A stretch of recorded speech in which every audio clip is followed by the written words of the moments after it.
Hey everyone, welcome to the Economic Community Development Committee of the Common Council. I will call this meeting to order at 7:02 p.m.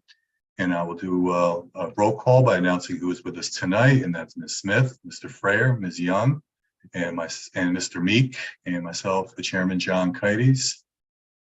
And then now we're going to roll right into public participation. Sabrina, do we have anyone signed up to speak? We do not, and I don't have anybody in the attendee list at all. Okay, we'll close public participation and now move on to the administration work of item 1A, and that's the approval of the minutes of July 6, 2023. Would someone like to move those minutes? So moved. Thank you, Ms. Smith. All right. Any corrections, deletions, omissions before I call for the vote? Okay. Hearing none, all in favor of approving the minutes, please raise your hand to signify yes. Abstain. Let the record show Mr. Meek abstained and the minutes pass. Okay, now on some new business. Item 2A under redevelopment, that's the advancement of the PY 47 CAPER to the Common Council with authorization for the mayor to sign all forwarding documentation required by HUD. Would someone like to move that? So moved. Thank you, Mr. Frayer. Do we have anyone from redevelopment that is going to speak to this? Stephen's here. Hi, John. Hi, everybody. Hi, Stephen. So this is the third year of our consolidated plan that we are reporting on for the PY 48 year. The CAPER is a yearly report that summarizes some of our accomplishments for CDBG funds that have been spent. I'm here to answer any questions that you guys may have. And otherwise, I'm nice and short and quick today. I guess there was some issue with the backup information we received last year's CAPER, but about an hour ago we got the updated version. Is that correct? Correct. Okay. And you have anybody have any questions? Seeing that we unfortunately just received these the 23 updated version fairly recently. I'd just like to say that I think it was a pretty comprehensive and very impressive report. We appreciate that. We do put a little bit of effort into it.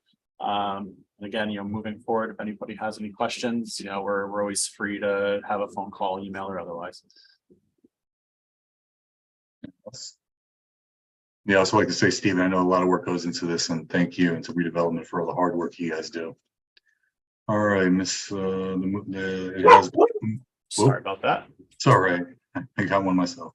All right, it's been moved by Mr. Frayer, and all in favor, please raise your hand to signify yes. Unanimous. Great. Thank you, Stephen. Thank you, everybody. Okay, on to item 2B, and that's a zoning update, including the waterfront study, and our good friend, Mr. Kleppen, is here to provide that to us. Good evening, everybody. I'll try to be as concise as possible. I have some quick slides I'll run through with you guys just to give you an update on some things. If I can find my slides.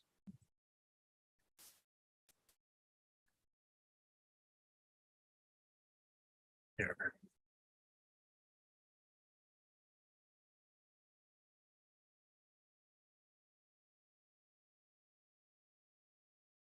Okay, is that do you need me to blow that up at all? Is that okay? I see it fine. Okay. So I'm just going to walk you through a few things. Just a quick update on some study work and zoning regulations rewrite. And then just update you on some projects that have been ongoing and some ones that were actually just approved last night by the Planning and Zoning Commission that are some of them are familiar to you guys, but they're pretty significant projects. So just give you a kind of flavor of what was approved. So for the zoning regulations themselves, the Planning and Zoning Commission's been working pretty diligently on those. They're meeting once a week now, every Wednesday. We already met twice a month as it was for just normal business, but so they've added in 2 meetings a month to go through things. The big, obviously the bone of contention early on was some of the upzoning related to the new zoning map. That's been scaled back significantly. And I think the commission's probably, I'd say, about 95% set on where they'd like to be with the zoning map. There's just a few areas they're still kind of going over and discussing, but that's in a really good place at the moment.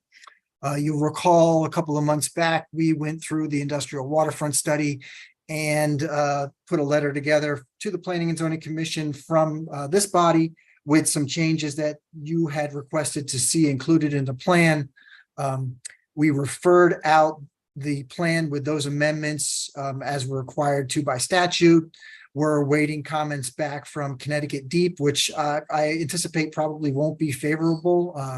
Just that was anticipated ahead of time. The Harbor Management Commission provided us with a memo last week with their concerns, which I think will probably be echoed in large part by Connecticut Deep as well. Harbor Management's concerns centered around adding density along the waterfront and the potential loss of water dependent uses. And a lot of that had to do with the rezoning of the northern half of Water Street, which we spent a lot of time talking about. And I think it really, but at the end of the day, it's just different visions. I think that the zoning regulations can afford both things to happen. Maybe not to everybody's liking and desire, but I think at the end of the day, if and when any of those properties do develop, they'll be developed in a manner that's kind of more appropriate for what's going on to the north of those parcels. Also be something that will develop that will definitely, I think, aid and improve water quality, because right now those properties kind of are pretty much 100% impervious surface and have direct runoff right into the harbor. So that's not beneficial, but they'll also have to maintain a water dependent use. So that will be factored in as well. So, but that public hearing on that item is front of the Planning and Zoning Commission on September 20th. So about 2 weeks away from now. Steve, Mike, just chime in. So you're saying the recommendations that this committee made and the council as a whole are not going to be, taken into consideration by the Planning and Zoning Commission? No, so that's not correct. No, sorry if I was confusing you at all. So the recommendations that you had put forth were submitted to the Planning and Zoning Commission, and that was what was referred out to the Harbor Management Commission. The Harbor Management Commission did not look favorably on some of those changes. I guess you have you're tapped into the pulse of planning and zoning. Do you feel that planning and zoning ultimately will pass it as we presented it to them, or do you think they're going to make the changes? Because you mentioned it's going to mirror the northern side of Water Street. Right. Yeah, they haven't discussed that item in depth since it was probably last in front of them and referred out to you a while ago. They are aware of the changes. They've discussed the draft zoning map does reflect those changes. So they are cognizant of that and didn't raise any objections at that time. I imagine that the public discussion will be pretty robust on that matter. But I think that there's some of the commission members for certain are probably going to, understand why the council went in the direction that you went in. Okay. And what's the timeline on that? I know seeing that Deep is looking at it, Harbor Commission. When do you think they'll make their final decision? I would anticipate there's a good chance that they vote on the 20th, which is in about 2 weeks. If not, then it would be probably 2 weeks later at their first October meeting. But I would anticipate they'll probably take action at that time. I mean, the thing to remember is that while they are voting on the plan, it's only an amendment to the POCD, which is really a 2-line amendment. So I'm optimistic that they'll look favorably on it. Got it. Okay. Another study we're working on in conjunction with Circa is a resiliency study within South Norwalk, looking at basically what happens if and when we have flooding events. How do we get people out of certain areas, more vulnerable areas of the city, to higher ground? So that study's been going on for about 6 months now. It's been, I think they've come up with some pretty interesting ideas. We're looking at setting up our kind of final public presentation on the recommendations. I think it's September 25th or 26th. We're still ironing out those dates. We're going to end up having a walking tour for a couple of the areas so they can show folks what they're thinking about.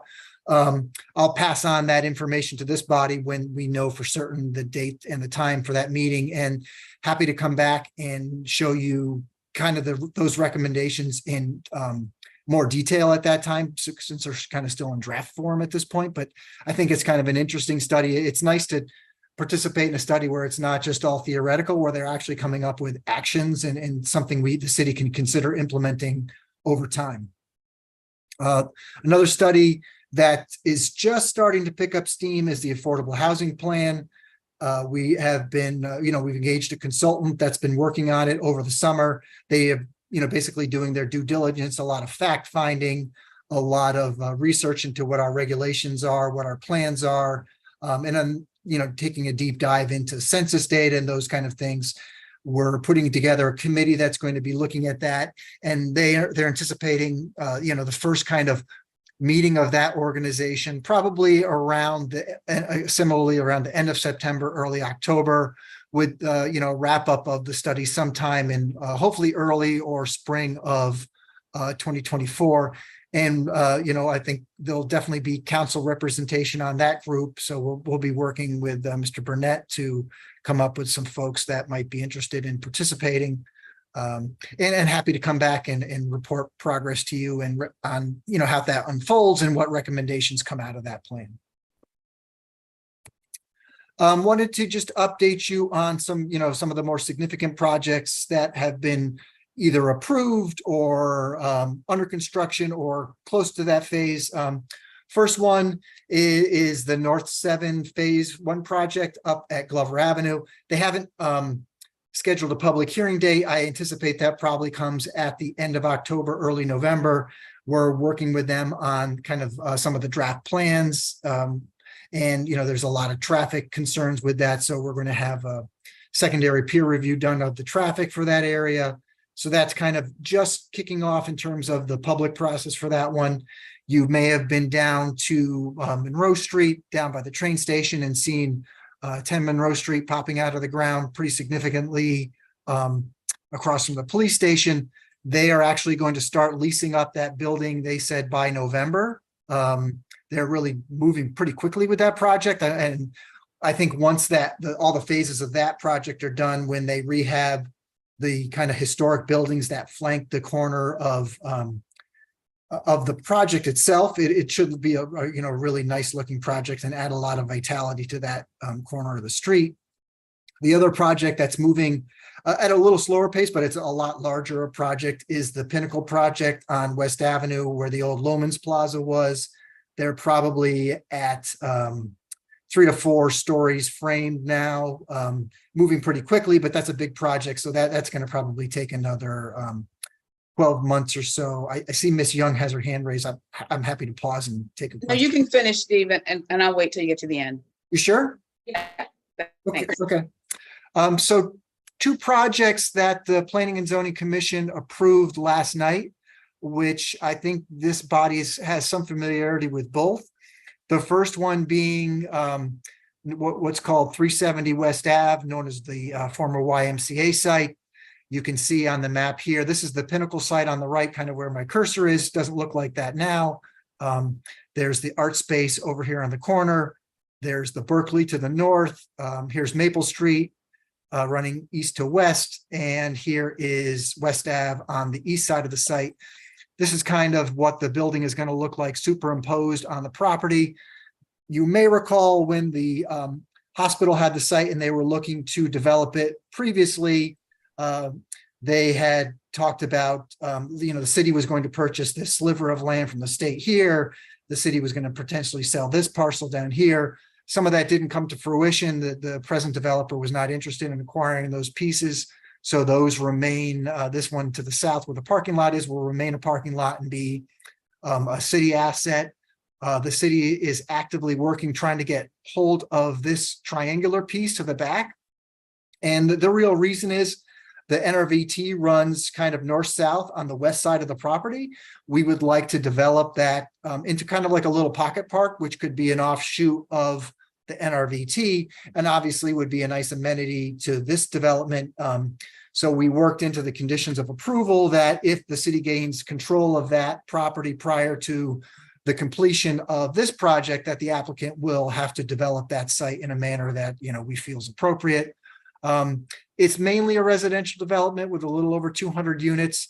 The northeast corner of the site, which abuts Maple and West Ave across from Orchard, is going to have a really nice, pretty good sized public plaza out there, and there'll be a restaurant space there. So that should help to activate that corner. We got a lot of concessions from the applicant during the construction, or not pre-construction phase of this, where we asked for a lot of streetscape improvements, on-street parking, lighting, tree planting. The north side of this, which I'll show you in a little bit, has these townhouse style units. So they should have a very nice effect on the street. And one thing that was pretty stark where, and it was a pretty good collaborative effort between P&Z, TMP, redevelopment, and DPW. What we all kind of wanted to see the same thing here.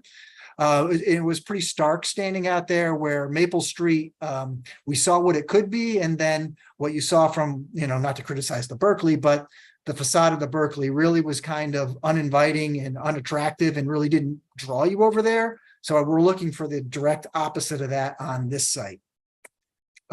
This is a little bit close-up view of the site plan. You can see on Maple, and it might be a little hard to see, but they've provided on-street parking spaces. We are requiring them to bury 2 of the utility poles, which should improve the streetscape. So we can also add trees, lighting. And then you see here, it's a little hard to see, but these are the stoops for those townhouses. And that will allow, basically some additional pedestrian activity where the building starts to wrap the corner. This is where that plaza is, and there should be like a pretty generous outdoor seating area here for the restaurant. And then as they come around the corner, this is where the entry to the building is from the street. There is additional activity going inside the building here. And we were able to work with them to move the bus stop, which is presently located approximately here, down to the corner. And we were able to add some additional on-street parking spaces in, some additional street trees and other amenities to improve the kind of overall aesthetic and pedestrian experience for that project. Here's 2 different elevations of what the building is going to look like. The top elevation is basically if you're looking across the street from West Avenue. So this is kind of the corner with Maple Street here. This is where the restaurant will be and the outdoor seating. This is amenity space within the building. And then there are additional townhouse units as you kind of move down towards the city parking lot on the southern end of the building. The lower facade is what you see from Maple Street. So if you're looking at Berkeley across the street to this, these are those townhouse units. And you'll see that the bulk of the building is stepped back in this area. So where it goes up to 6 stories is considerably back, and there is tenant amenity space on top of that portion of the building there. Moving south down to the 1517 Chestnut property, where I know you guys worked with the city and RDA on approving the sale of a portion of this property to the developer, and that is going to get put into a new project, which is kind of the 3rd phase of the Chestnut Street development. Just looking at this to orientate everybody, here's Monroe Street. The police station is just about here. Obviously, this is the train station and the tracks. This is the Leroy Shirt Factory building here, which is 11 Chestnut. And then this is the kind of the rough idea of where the development site is at 1517 Chestnut Street, with a portion of the city parking lot, which was taken into the development. So that site plan looks a little bit different than what we just looked at. Here is the 1 Chestnut Street. Here's Monroe. This is the building at 1 Chestnut that's already built. This is the building at 11 Chestnut, which is that 2-story historic building that was preserved as part of this. There, I have some nice renderings, which will be a little easier to see. So as part of this project, there's this pretty generous courtyard, which is private property, but is going to be open to the public, hopefully as much as possible. And this is where the new building is, where you can enter the parking garage from the ground level off of Chestnut. You can also enter it off of Henry Street, and then also access it from the rail station property. As you know, there's quite a grade difference between the railroad platform area and Chestnut Street. So this area up through here is going to develop into kind of a public plaza area where this will be some sort of commercial space here. Could be a restaurant, could be, who knows, deli, coffee. There's also a very small commercial building here, which could also serve in a similar capacity. This area will be improved with seating, public lighting, and this area as well will be improved for public seating and lighting as well. This is a view looking at the building from the southeast. So what you're seeing here on the left is Henry Street. And I have some close-up views, but there are townhouse units that run parallel with Henry Street. And then as you go up Chestnut Street, here's the garage entrance. And then here is where the plaza will be. And then here's where the existing developments are. Here's a close-up of Henry Street. Gives you a flavor of what the townhouses will look like. We actually work with the applicant and our peer review architect to kind of bolster up these townhouses a little bit to, you know, enhance the stoops, enhance the planters, soften a little bit of the brickwork to make it a little cozier and friendly. But these will have direct access to the street from those townhouses, which should help to, you know, add a little more pedestrian life to those areas. This is what the plaza between the two buildings will look like. This is the existing building at 11 Chestnut Street. So within this space here, there's anticipated to be some sort of food service restaurant at the northern end of the western end of the plaza. So out in this area, there'll be public seating. There might be seating for the restaurant. There's a water feature. They're planning fire pits. There's access via a pretty nice exterior staircase up to that area where the rail platform is. The Planning and Zoning Commission did put a condition of approval in last night that they want an elevator or some kind of pedestrian lift to make it ADA accessible from this area. So that will be included as well. Here's a shot from basically if you're kind of standing on the train station looking at the development. This is that public plaza, public seating area. This is kind of the western edge of the project. So in here, there's seating. This is kind of some kind of commercial space where it could be a food service space. And this is that down below here, you can see the grade drop is that public plaza area. And that's it for my slides. I can go back to any one of these. One thing, and this was kind of an offshoot from COVID, but we've kind of, you know, what probably something we should have done ahead of time is all our application materials are on our page, which is this page here. And I'm happy to forward this out if you don't have it. All the applications that we went through, whether they've been approved or they're pending, they're all off of this page on the bottom, which is a tab on the application page. And anything related to the zoning regulations update has its own page. I think we did a really good job with that. It's really comprehensive. I think it's pretty clear in terms of the comments we've put up there, staff memos, feedback. I think it's in a pretty user-friendly format. We spent a lot of time thinking about that. So if there's ever any questions on that, please feel free to reach out. I'm happy to answer questions or anything along those lines. And I'm hopefully I covered most of what you wanted to hear or didn't want to hear. Happy to take any questions. Darlene, you had a question? Yes, Chair. So thank you, Steve. It all looks great. I see it happening every day. I have a question though. So how many residents, we can't even say that, how many apartments in total will there be once the 1517 is done? So between the three phases, so this is one Chestnut up here, which is called the platform that I think had like 150 units. This one's pretty small. There's like 12 units in here. The ground floor is all commercial. This one is 200 units, which is the just approved development. What's off the screen is the one under construction at 10 Monroe, and that's about 150 units as well. So I guess that's 5, a little over 500. Okay. And so that I've been concerned about traffic patterns for a while now. And so by the next 2 years, it's just going to be crazy. It's crazy now. And so I understand you all are having conversations about traffic patterns, correct? Or, Yeah, and I saw Mr. Travers was on, and he can expand on that if he chooses to jump in. But the city is looking and actively engaging with the actual, developers in this case on one-way flow on Chestnut Street, more on-street parking, making sure pedestrian access, traffic flow, bus flow all works how we want it to work. and I can't stress this enough, people have to come out and see what the traffic really looks like, because I've been saying this for a while.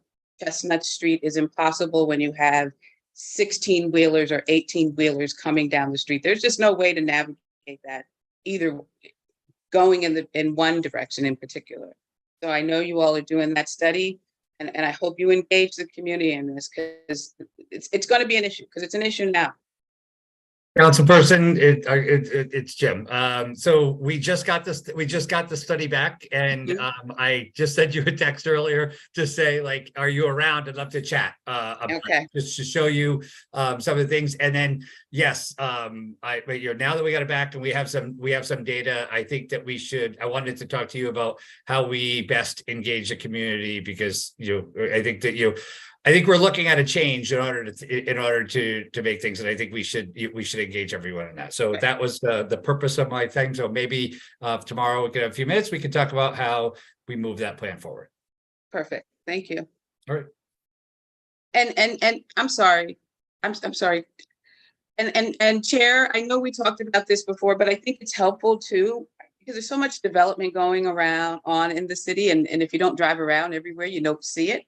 And it just would be interesting from my perspective to be able to know what's going on and how many apartments we're building and what that looks like as far as population, even if that's a quarterly thing that we get to, something I don't know, but I would appreciate that data. Yeah, we can provide any information you would like. We kind of get that request from other people all the time anyway, so it's not like a big lift for us at all. Great. Thank you. I'd be lying if I would say I wasn't concerned about all the thousands of apartments he just presented us, Steve. I think regardless of a study or, whatever the case may be, we're gonna see an increase in traffic in the coming years, regardless. But I guess that's nature of the beast. Barbara, I saw your hand up. I just want to comment that I really do like the inclusion of the townhouses in these two projects. I think that's something it's been really lacking in Norwalk. I do have a question about that. Will those, these are 10% affordable housing units, correct? Yeah. Right. So will those townhouses qualify for the affordable housing?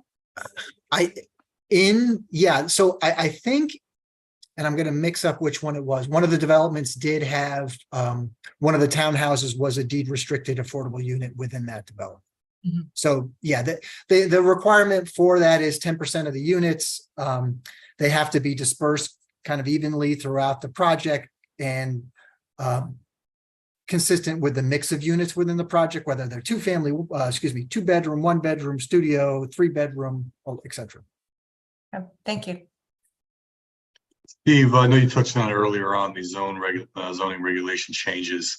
Has and I don't need to tell you, the concern of not just myself and many others was the multi-family, changing the single family to multi-family zoning. Has that been reduced? From what I hear, it has been reduced. Is that really the case? Yeah, I don't have a percent to give you, but I'd say it's probably at least 75% reduction, probably more from where we started. So it's been down, reduced quite a bit. And every time we look at it, it gets refined down a little bit more. Okay, we just specifically I want to touch on East Norwalk as the representative. This is what was being proposed, been eliminated from the regulation changes. Yeah, there were a couple of small areas within broader East Norwalk that remained, but I'd say 80% or 90% of what was in East Norwalk initially proposed has been removed. Great. Thank gosh it was an election year. I'm glad you got that done. Great. Thank you. Any other questions? Yeah, I had one question. Steve, you mentioned that in these properties that you just went over, another approximately 500 units. Do you have any idea of what's coming after them? Are there preliminary applications in there that would indicate that we got another 500 over the next year or two? Or I guess I'm concerned about a lot of the talk that we always hear is that when is this going to stop? You know, when's the end of it? Yeah, the only thing that's like confirmed in the pipeline is the first one I mentioned, which is up at Glover Avenue. That was approved in probably a year and a half ago now. There's nothing else imminent in any else going on. You know, you're probably aware of the Webster Street lot that could be redeveloped. That's the only other one that's, I think, under conversation. I know there's people poking around with stuff, but I also think some folks in that arena are waiting till after the zoning regulations are done to consider different things. But there's nothing major aside from the Glover Avenue that's been submitted to the city so far. But do you get a sense at all from developers that may come in to kick the tires that maybe there's fewer developers that are coming in that are interested in Norwalk because of the density, because of the amount of activity going on? Or is it continuing interest in our particular city? I think there's interest for a lot of positive reasons. I think one thing we've done with our planning and then some of the rezoning we've already done in terms of what we did in South Norwalk, East Norwalk, and then, you know, up at Merritt 7 is we've kind of identified the areas where we think the development should occur. And that's where we've put our, incentives in terms of increased height and density to allow that. We didn't go willy-nilly and just allow things all over the place. We said, okay, you're near a train station. It makes sense for you to develop in this manner at this part of the city and in this area to do things a little differently. So that's where we put our focus.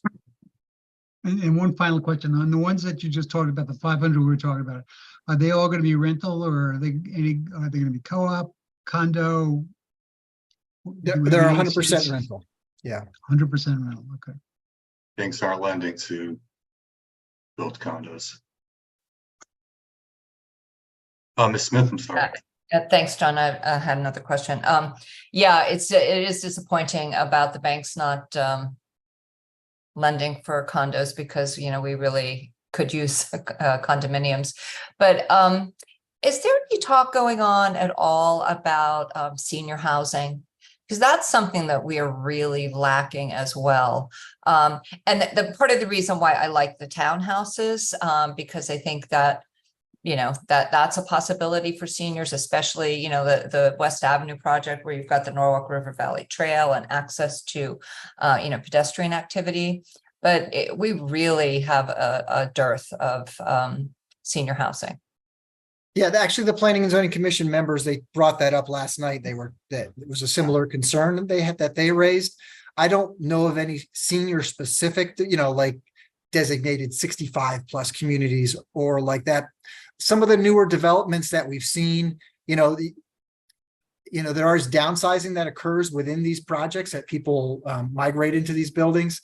A couple of developments, I don't know if you've seen the one up on Richards Avenue that was done probably about a year and a half ago. I think it was 125 Richards, those were rentals, but they were all about story and a half buildings that were put in. They were pretty good size, probably close to 2,000 square feet. So these are pretty high-end units, but those were targeted towards seniors. There was another one approved at 40 Fulton Road, which I think was a pretty good size number of units. Those were a little cheaper because of the area where it was located. Those are targeting seniors, but they're not like, I would say, affordable senior housing. So if that's something that, the city's looking at or interested in, I think, like I mentioned, we're looking at the affordable housing plan. I think that's something that we can address and discuss as part of that process as well. Yeah, I think it's important to look at senior housing at many different levels. I mean, I think about myself, where do I want to retire? Gosh, I'd really like to retire here in Norwalk, but a house is a lot to take care of when you get older. And, condominiums are great for people who are aging. So I just think that, we need to be talking about this and we need to be looking into, something. Yeah, I'm surprised some of the developments closer to the water haven't gone the condominium route, just because I would think that that would just be even more attractive for somebody looking for that kind of, because if you have access to the water or a beach or something, it just hasn't materialized. The only one was that there was a project, I think it was 11 or 12 units on Winfield Street that was just built last year, and those were condos. So that's like the only one I can think of in recent memory. Okay, thanks. All right, seeing no other hands raised. I will say thank you, Steve, and look forward to getting further updates down the road. Certainly, anytime. Chair, I see Casper, Brian's hand is up. Oh, Hi there. oh, This may not even be my place. I'm here for a totally different reason. But the one thing that I noticed, I'm the chair of the Norwalk Arts and Cultural Commission now. Hello, everybody. My name is Brian. I look at a lot of things from an aesthetic point of view, but also functionality. And the one thing that really stood out to me on the West Street development, and again, it's maybe too little too late, is that none of all this energy sort of focuses towards the street on the corner, and nothing, with the exception of the sliver of a park, really focuses towards a major asset of the city. And to Ms. Young's point about traffic, focusing retail toward bike and walking may be something to explore to help ease things like traffic and parking. It just seems the city's put a ton of money into, and then this development basically just turns it back on the whole thing. Not necessarily something to be addressed. I just wanted to bring up a point. thanks. Of course. Yeah. Right. All right. Thank you, Steve. You have one more hand raised. I don't know if it's for me before I sign off. Yeah, it's for you. Oh, I didn't see it. I'm sorry. No, I'm sorry. I'm joining in late, and I'm sorry I have to bail on the meeting in a couple of minutes here, but I'm just curious, the Waypoint development in the area you were talking about, like the commercial space still isn't even rented out 8 years later. It hasn't even been fitted out. Now I understand that's because a restaurateur could want to go in there and want to put like his beer keg lines and stuff like that in a certain place below the subgrade, but what's our forecast for actually filling all of this capacity? Developers come and go, but here we have an 8-year-old development that still hasn't been rented out, and now we're going to shoehorn more traffic into the area. I just wonder, do we ever look at the success of these projects as they move forward? Thanks. Sure. Yeah. And we've been very cognizant about the commercial space requirement. I think when we first started talking about TOD and doing redevelopment, we were heavily focused on making sure we had ground floor commercial all over the place. But that market has completely shifted in the last few years. So that's why addressing what the other gentleman had mentioned too about the West Ave project, that's why we didn't require them to put ground floor commercial wrapping the building or anything. It's just, we're concerned. I'd rather have the space used in another capacity than have dead commercial space with nobody renting it. So we've looked closely at where that should be and how much of the volume should be occupied with that. I mean, the unfortunate thing with the way Waypoint was developed, which one thing people love about the project is that internal courtyard, and it's a very nice thing when you're inside, except nobody uses it unless they're inside there. The street is that was built with its back to the street. So we don't allow that anymore. We changed the rules to not permit that anymore. But at the same time, we're not requiring everybody, have the entire ground floor be some kind of commercial space, because it's just the likelihood of it all filling up is slim.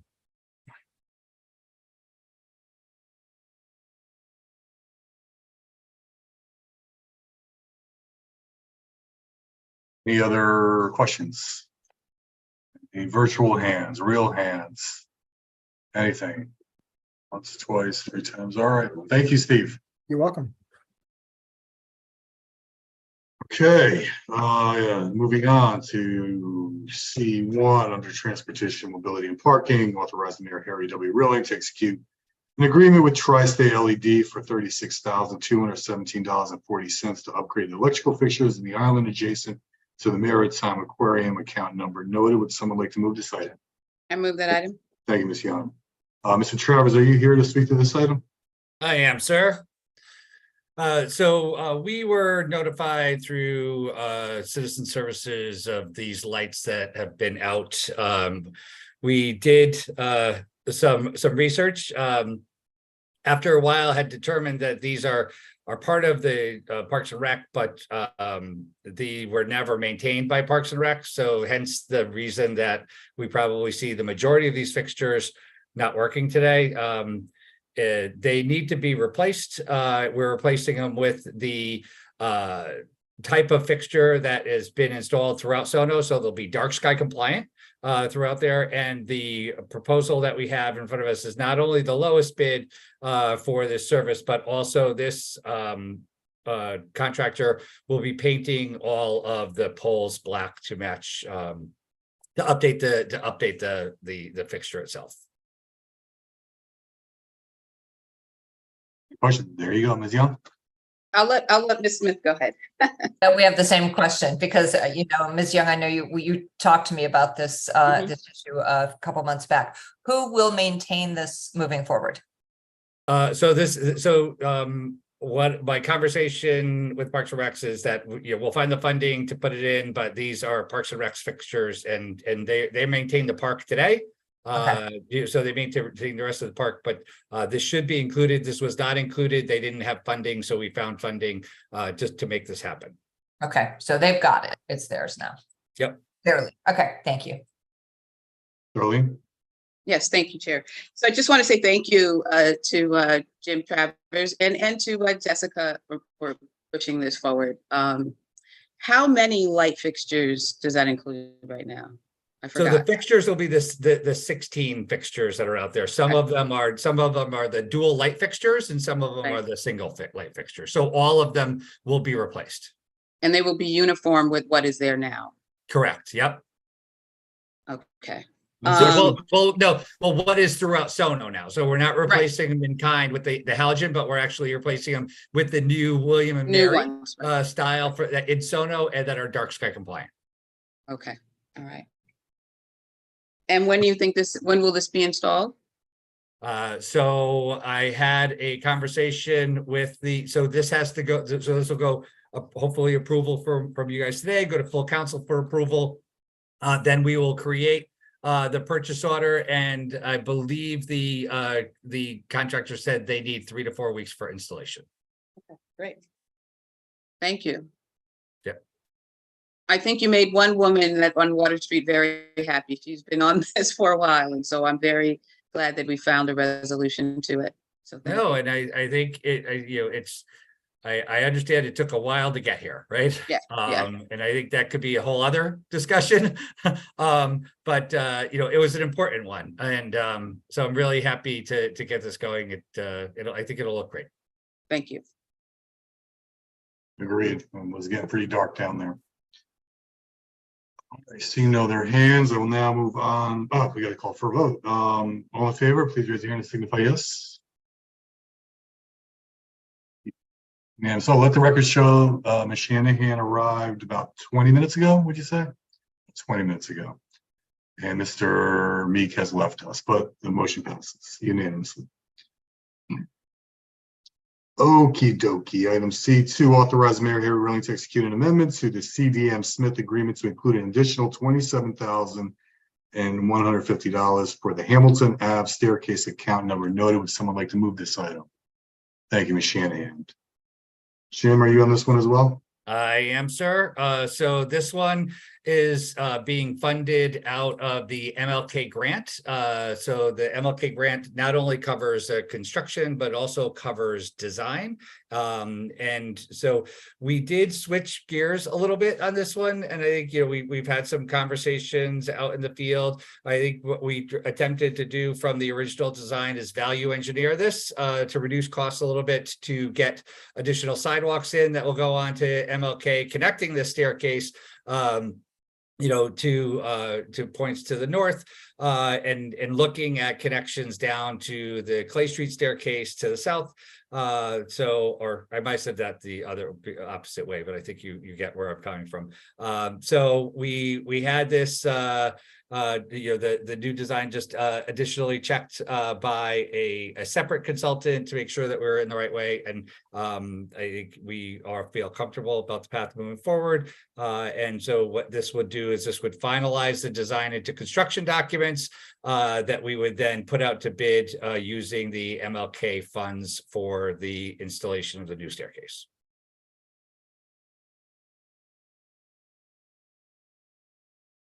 And I think Great. that's it. I could take any questions. What's the Yeah, I just- estimated cost again? Pardon? What's the estimated cost of the project? So we were looking at the estimated cost of the original design of staircase, $750,000. We changed some of the designs. We got this down to $420,000 estimate cost, and we believe that with the additional funds that we can get those sidewalk connections in to really connect these staircases to the neighborhood. Thank you. Mr. Frere?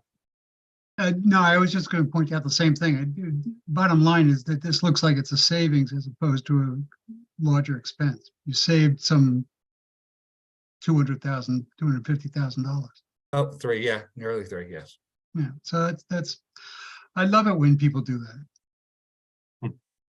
Well, we saw there was an opportunity to get what we're hearing largely from the community that they desire, and that's better mobility and connections and sidewalks. So we think that That's a we great can job. tie Great. this sidewalks in with the other sidewalks that are planned out of the same funding source. Yeah, that's great. Thank you. Thanks. Okay, seeing no other questions, I will now call for the vote. All in favor, please raise your hand and signify yes. Unanimous. Great. All right, thanks, Jim. All right, thank you. Good night, All all. right. Moving on to item D1 under business development tourism, it is to authorize Mary Harry Reeling to execute a contract with You Are Not Alone Mural, Purpose Projects New York, in an amount not to exceed $25,000 to install a mural located on the Brian McMahon High School as approved by the Norwalk Public School Facilities Administration. Count number noted. Would someone like to move that item? Thank you, Mr. Ferrer. Okay, and would that you be you, Sabrina, or Jessica? Who will be speaking? To So it'll be me, but I'm gonna throw it over to Brian Casper, but I'll give you a little bit of background. Brian Casper is the new chair of the Arts and Cultural Commission that was just established a couple months back. He's here to join us. He's worked with You Are Not Alone to install some murals in some other municipalities, not in Norwalk. We were very excited to get this proposal brought to us and to the commission. At this point, the Arts and Cultural Commission has authorized the spend, so we're taking it through here to have the mayor execute the contract, and then really use the Arts Commission's, well, now Arts and Cultural Commission's budget to fund the project. But Brian will give you a larger overview of kind of the goals and what the project will look like. And we also have the project leads on the phone as well. So they'll be able to describe what they're going to install and kind of the meaning behind the project as well. So there you go. Go ahead, Brian. Hello. Thank you for having me. Thank you for the introduction. As Sabrina said, You're Not Alone Murals is an initiative based out of New York, using the voice of public art to raise awareness and encourage conversation around the stigma of mental illness. They have a little something to show us, but just simply put, we had a small surplus in what was the Arts Commission, now the Arts and Cultural Commission budget, looking for something to do with this extra $25,000, and this seemed like a purpose-driven project that would serve our community well. Annika and Sam activated the Bank of America building in Derry, and right before demolition, if anyone happens to see, painted bright yellow with the words "You Are Not Alone" on it. I painted that along with Annika and some help from others, and the conversations that came out of that and the way it engaged the community was impressive, simply put. So we kind of brainstormed about how to bring this up here and to the wider Fairfield County. And here we are to talk about it. I'm going to let Annika and Sam speak a little bit about their project, and I believe they have a PDF to share with you as well about this, about not only the entirety of what they're doing, but also this specifically on Brian McMahon High School. And I think, as a matter of fact, there may be a small change to the initial ask, which was $25,000 for this mural on Brian McMahon.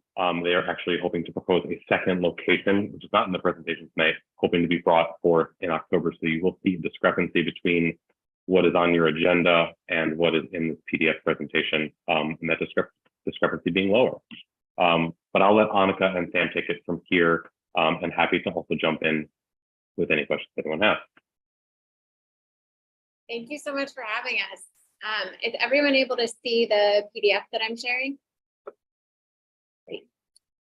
I'm Annika. I'm one of the co-founders of this project.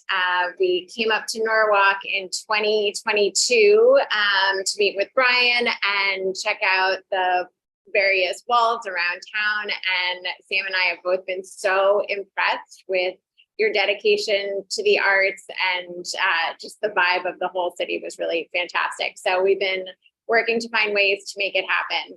And this year we are so ready.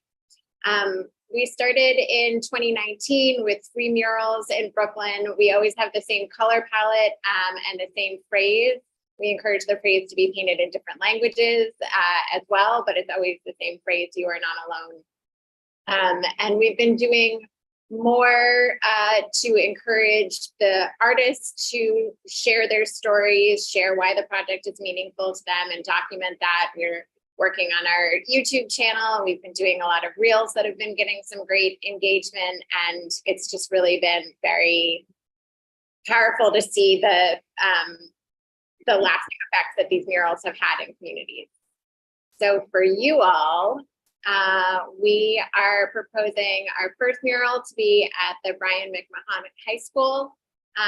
We have 2 artists that we've selected: Haroon Zankel, who is in Jersey now. He's lived all over the sort of tri-state area.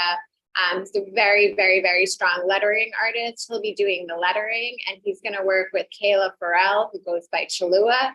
And she's local to Connecticut, and she does these wonderful, very figurative pieces. So we're working to have them work together on this mural. So there'll be both this idea of the clear lettering, the clear, strong message, but also a very dynamic human element to it, where you can see the different figures as well. This is a mock-up. The wall is to the left of the entrance to the high school. There's a number of large walls, and this wall, it really stands out the most. So this will be what people see when they're entering the school. We have found that conversations with teens around mental health has become, after the pandemic, just incredibly important to have.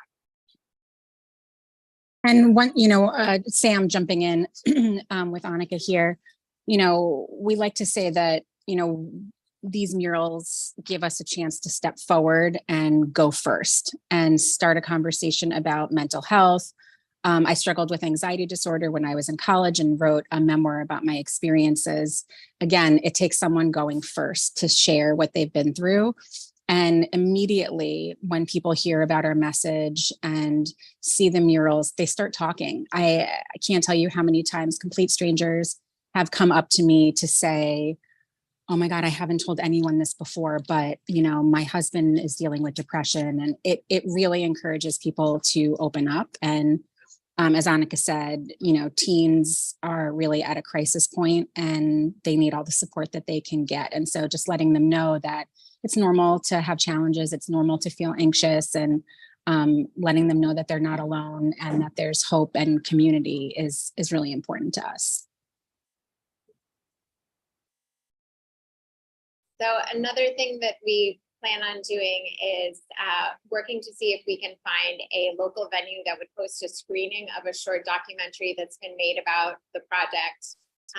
The short doc has been touring on the festival circuit and winning awards, so it hasn't been released to the public yet. So it would be a great opportunity for us to be able to tell a little bit more about what it is that we do, why it is that we do it. And we'd love to have a panel of artists and participants available for a conversation with your community, so your community can understand better why we're there and how they are now a part of this. So the budget that we have here, should I ask first if there are any questions before? No, okay. So the budget that we have here reflects only the high school and the event. We have a second wall planned that we're going to present at the next meeting, and that will account for the remainder of the 25K. That's why the number that we're looking for today is 19 instead of 25. We do have plans for a second mural, but we have to, we haven't been able to move as quickly on that one. So we're excited to share that one with you all at the next meeting.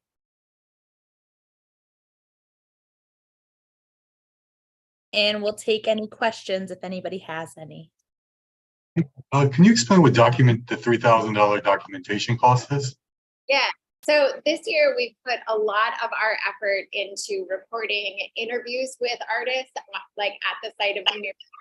And these interviews have given a much more personal connection of the people who have the murals to the artists that have created them. I don't know, Sam, maybe you can speak better to like so it would be costs for videography, video editing, and then sharing on our social. Yeah, it's really important for us to be able to have that additional layer where we're hearing from the artists or hearing from community or hearing from, Annika and myself, because, we want it to be really a 360 experience. You're seeing the mural. Sorry, there's a small person squeaking behind me. You really want to get to know the deeper meaning behind You Are Not Alone. And for each person, for each artist, that story and that meaning is a little bit different. So this is, how we share with our community. Sorry, I'll put myself on mute.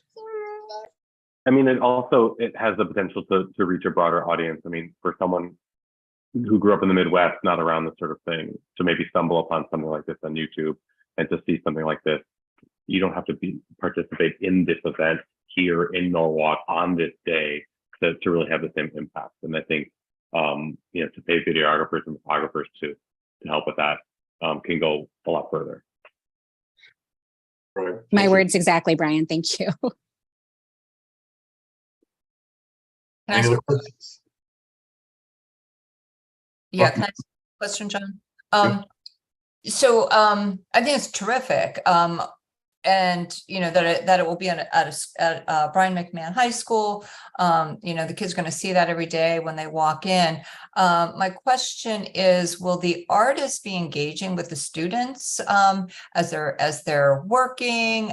Will there be assemblies? How will they engage with the students, and if so, how? Great. It's a great question. Yes, we want as much engagement as we can get out of this. I know given concerns about people being on site working during school hours, the painting is going to have to happen, or we're primarily focused on the painting happening over a weekend.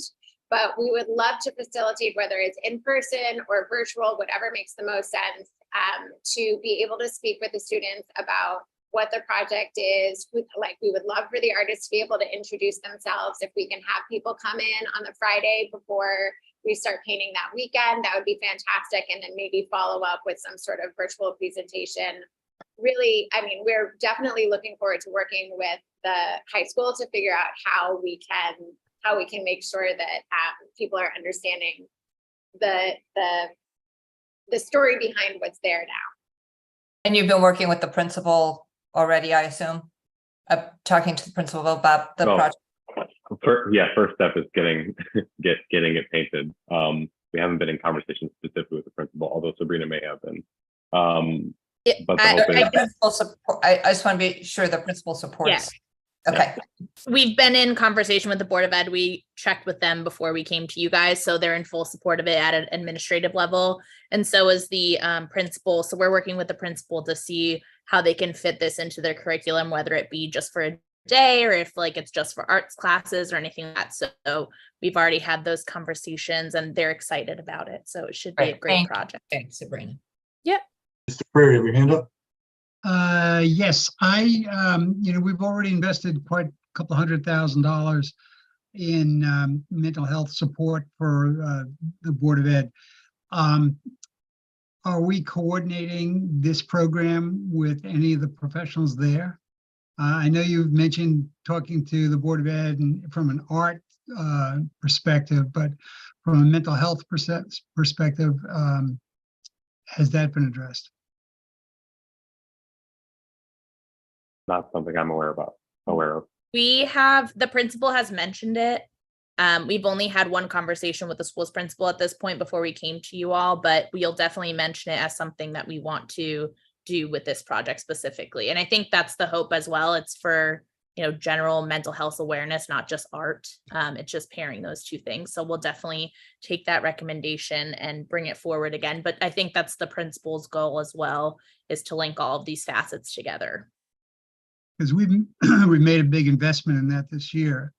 Money that was really not allocated in the budget initially, but I think it's very important that we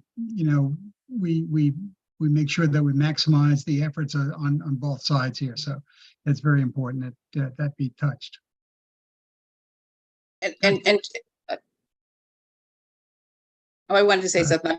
Sorry, Mr. Freya, are you No, done? go ahead. I was just going to say, and to that point, depending on how successful this is and based on your experience, mental illness starts before high school. And so maybe even looking towards middle school, starting at 6th grade and up. And so really incorporating something that is meaningful, when we talk about allocating dollars to this issue that touches people on it has no age barrier, right? Age limit when it starts and how it progresses.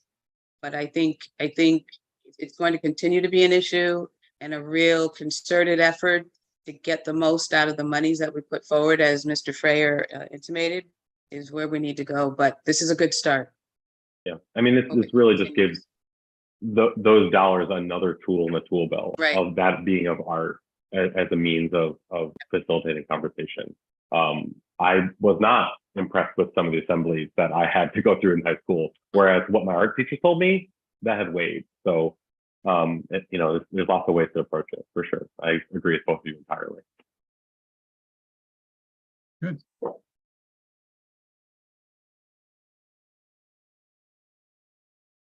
You're on mute, John. Apologize.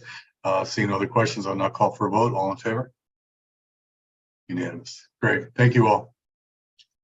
Okay, last item on the agenda is item D2, authorize Mayor Harry Rilling to execute a contract with ARC Soundstage Lighting LLC to install, produce stages and lighting to secure entertainment for the City of Norwalk Night Fair on Washington Halloween events in the amount not to exceed $75,000 via sole source procurement and account number noted. Would someone like to move this item? Thank you, Ms. Shanahan. Sabrina, will you be speaking to this item as well? Yes and no. So I wanted to introduce you all to Anna Brialt. She is our new special events coordinator. I'm aware that some of you have met her before. We're super happy to have her on board. This is her baby. We've worked on it as a team, obviously, but I'll let her take the reins and explain to you the event in general, the entertainment piece of it as well, and what this specific piece and contract is for. So Anna, take it away. Well, good evening, everyone. I'm so excited to present this to you. Like you said, it's my little child. But the Halloween Night Fair on Washington Street will take place Saturday, October 28th and Sunday, October 29th. Saturday being the night event from 5 to 10 p.m.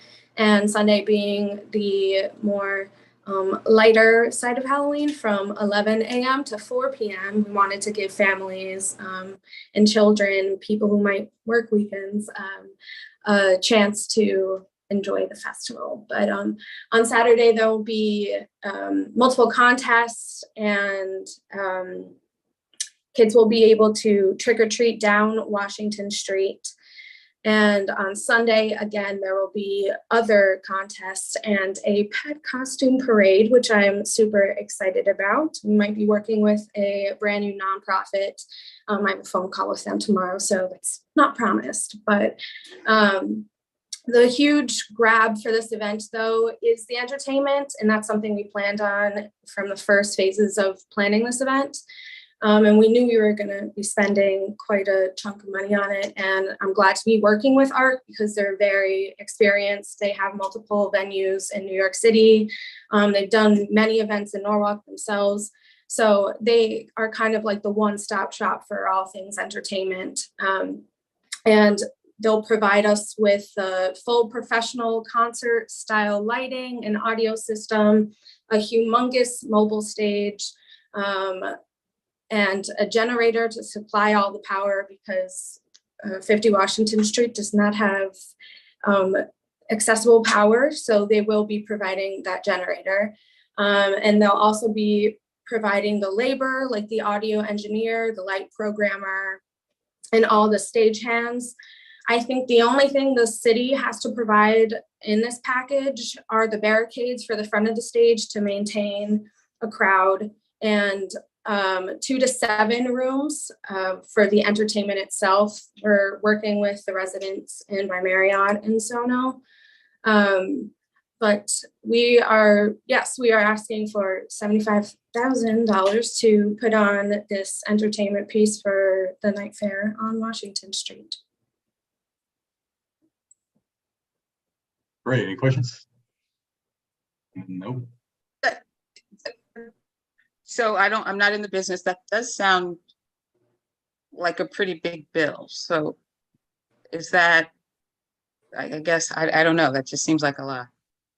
So honestly, it's not a lot in this business. I'm going to be really transparent with that. Usually productions like this go upwards of like $100,000, $200,000.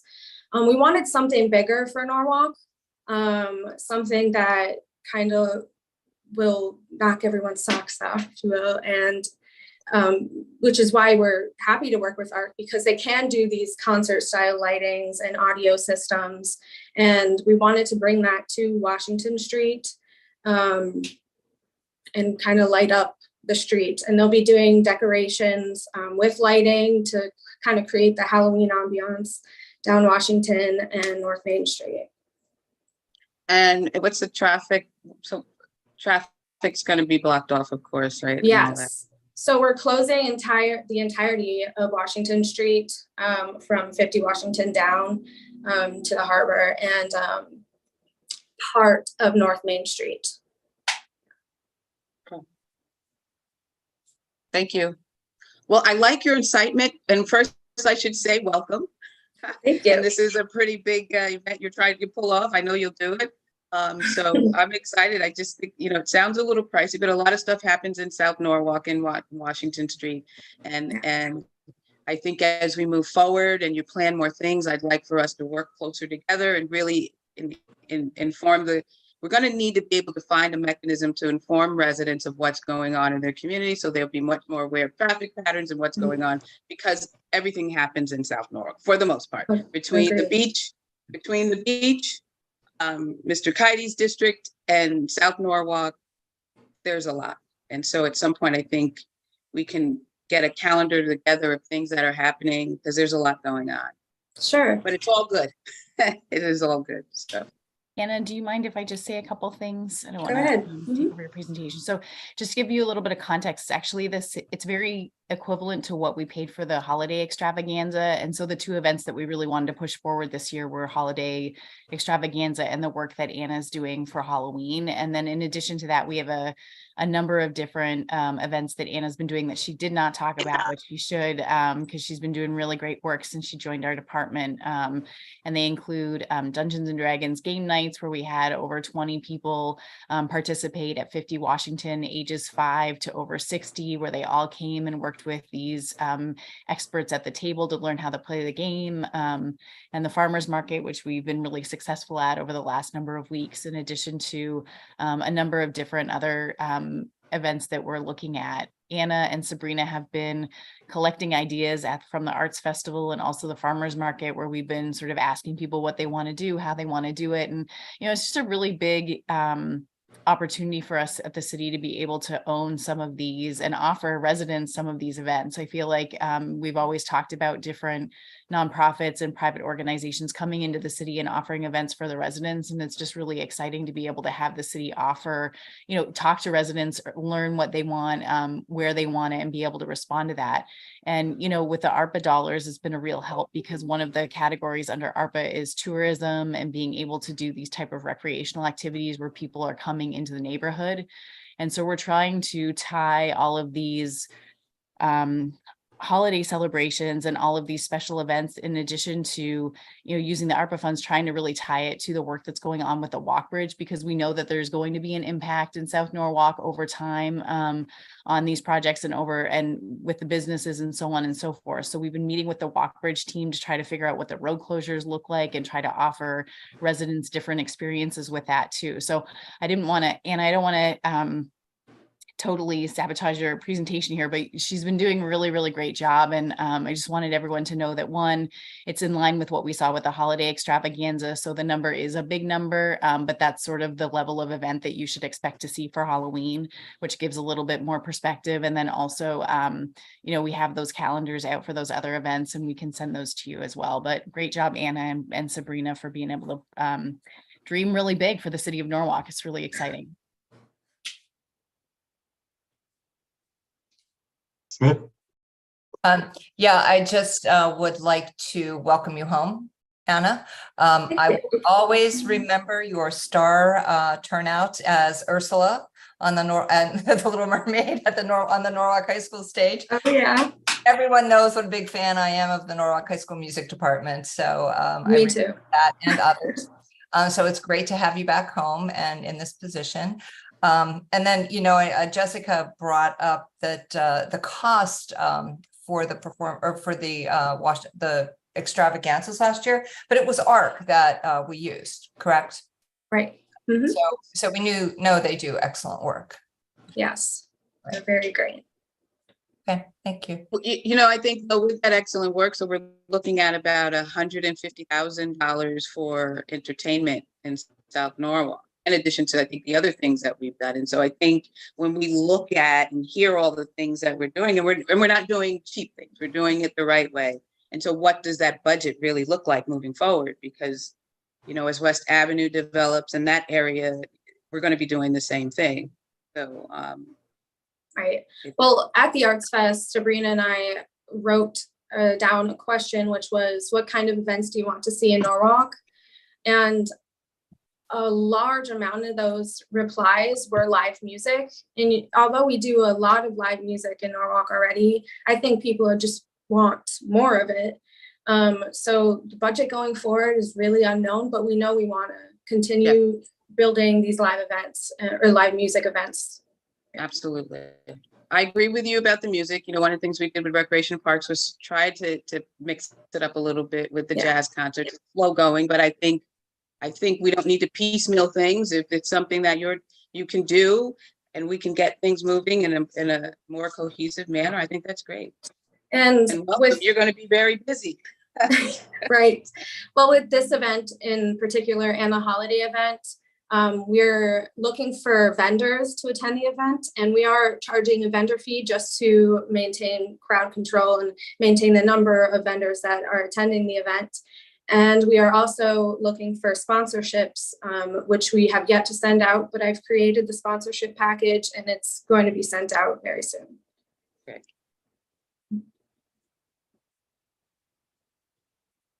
Great, no questions? Well, you can guarantee it, all the politicians will be there because they'll be a week before the election, for sure. And their best, their Sunday best. All right, all in favor, please raise your hand and signify yes. Unanimous, great. All right, thank you all. And now I will call for a motion. All in favor? All right, everyone, have a great night. Thank you. Have a good Thank you. night. Thanks, everybody.